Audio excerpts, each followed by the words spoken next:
This is Nane for Children, and then from a quarter of a kappa. This is the first time on my channel. My name is Retro. I used to review cartoon series, anime series. What's up, it could be random. And today will be a first impression of JJ Fairy Tail. If you don't know what the first impression is, basically I reviewed the first episode to see if it's interesting. And oh my god, JJ Fairy Tail was very interesting and very hilarious. It's something that it's sort of, you have to get inside the joke to get the joke. May not become too confusing. In other words, you know you have a group of friends and one of them said a certain word and everybody laughing except for you.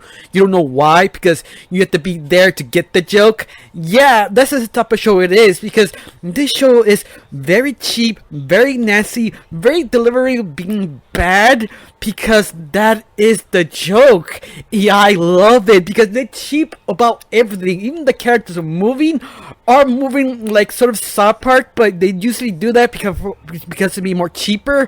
And that's, I kind of stopped laughing. I mean, that's kind of brilliant. On top of this doesn't give a crap about sort of how you tell a story. Things sort of happen all the time. I mean, every few seconds a character talk the other character. They do this sort of artsy kind of style, just back to being crappy to something completely random. It's you have a strong narrative story of what's gonna happen next. It makes sense. But how the character interact with each other, how they look. For example, it's the very beginning of the first episode. A couple are talking to each other and the other one kicked the other one out of the room and they call him back. Instead, the guy opened the door, he jumps and breaks the door.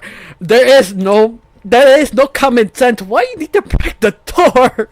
That's just so out of nowhere. And that's not just the beginning.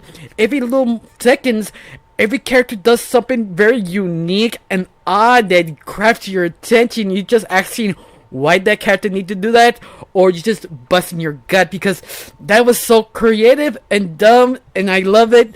But this whole show, at least how my understanding, is about two fairy tale storage, classic fairy tale stories in a modern age, but at the same time making for really weird, odd twists of different fairy tales. But I don't know, it's just a sort of a straight story connected to all the other stories, or it could be something each episode by themselves. I really don't know. But I'm fascinating and interesting to see how this crazy show goes about that, because it really is out there. I mean, the first episode is all about Rapunzel, or this guy Manpunzel, or Tankpunzel, or Manpunzel. It plays with the name of Rapunzel, I'm just trying to say, but it goes to see with the parents couldn't give her birth, but her mom had sort of needs. She wanted to eat something. That goes to a witch by accident, and kind of convince him, well, I need this stuff for my wife. She kind of wants this. Okay, how about I make you a deal? I give you everything you want here, but I give you first child. He's like, sure, my wife cannot give birth. Sure, why not? And that was a mistake because he did give her wife her birth.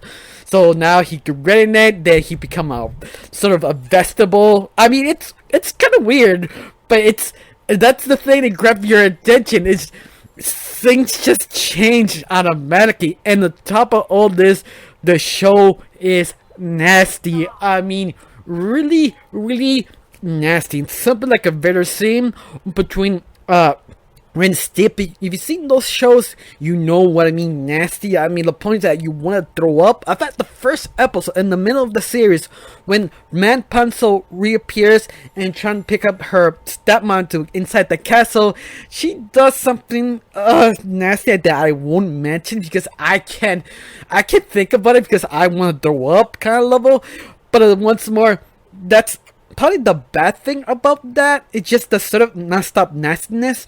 But once more, it's Adult Swim. The Adult Swim does things to mess with you because it's funny. And you, the type of person who don't like that kind of humor, especially this show making fun of sort of HCW's kind of jokes, it does. But at the same time, almost outrageous. You know how Twitter do sort of outrageous rants about something really dumb, but doesn't make sense, but it's have to be politically incorrect.